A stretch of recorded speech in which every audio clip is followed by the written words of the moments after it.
Chickpeas or Cocoa Pops for breakfast by Barrie Mahoney. I've really given chickpeas much thought. I know that I like them, and as vegetarians, we have regularly used them in our meals for many years. They are versatile, absorb flavours in the most delicious way, and the bottle variety can usually be found at a very good price in local supermarkets. I was interested to see that the thorny issue of chickpeas has featured quite heavily in the press recently. An article by a Spanish food blogger featured a picture of her son alongside the claim that her son doesn't know what a biscuit is, which led to an interesting spat. Apparently, the boy starts his day with a bowl of chickpeas rather than Cocoa Pops for breakfast, which brought forth a flurry of debate and some abuse from fans of Cocoa Pops, who consider that all children should start the day with a sugary feast washed down with chocolate milk rather than a highly nutritious bowl of chickpeas. Although nutritionally I tend to be on the side of chickpea fans, I'm not sure they're particularly good for breakfast. But then again, I've never eaten them for breakfast and intend to stick to my morning bowl of Alpen without added sugar, of course. Now, this blogger raises some good points about nutrition, since it appears that breakfast for many Spanish children, as well as for children in the UK, has turned into a morning frenzy, with many children being stuffed with sugar, if anything at all, before being sent to school. Of course, in worst-case scenarios, children are being sent to school without any breakfast, which has led to an increasing demand for breakfast clubs to be established in schools in an attempt for that children start the day with at least a reasonable breakfast.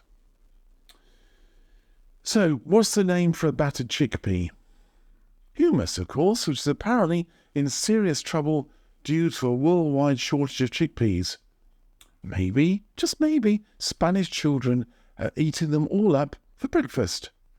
No, the real reason is that the crop has been very poor in the last few years, and this has led to an inability to meet demand, which in turn has led to a price increase.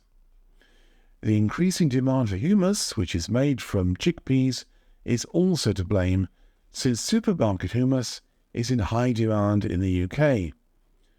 The price of chickpeas is the main reason for the rapid increase in the price of humus.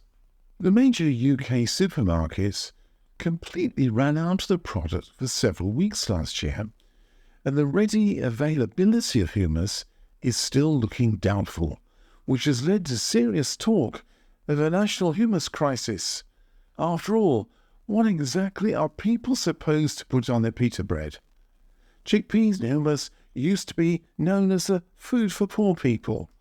Not anymore, since humus is now seen as a trendy addition to any sandwich, wrap, pita bread, or whatever the in word for a lunchtime snack is at the moment. So the humble chickpea is grown in parts of Spain and the Canary Islands, where it's a popular addition to traditional stews and soups. Known as garbanzo, the chickpea has grown in the Mediterranean, Middle East and parts of Africa for more than 7,000 years. The ancient Greeks tucked into them as snacks, and they're a popular addition to Spain's national dish, cocido, which is a stew consists of chickpeas and pork. In the Canary Islands, there's a similar dish, but that one's made with beef and chickpeas. The ingredients of these stews are not an exact one, since I guess much depends upon whatever the restaurant has available at the time. But I can almost guarantee that chickpeas will be lurking in there somewhere. Now, just don't get me started on the potential shortage of falafel.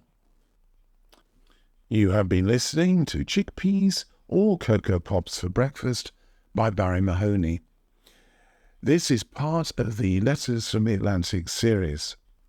You can find out more about me, my blogs, podcasts and books by going to my website www.barriemahoney.com, and thank you for listening.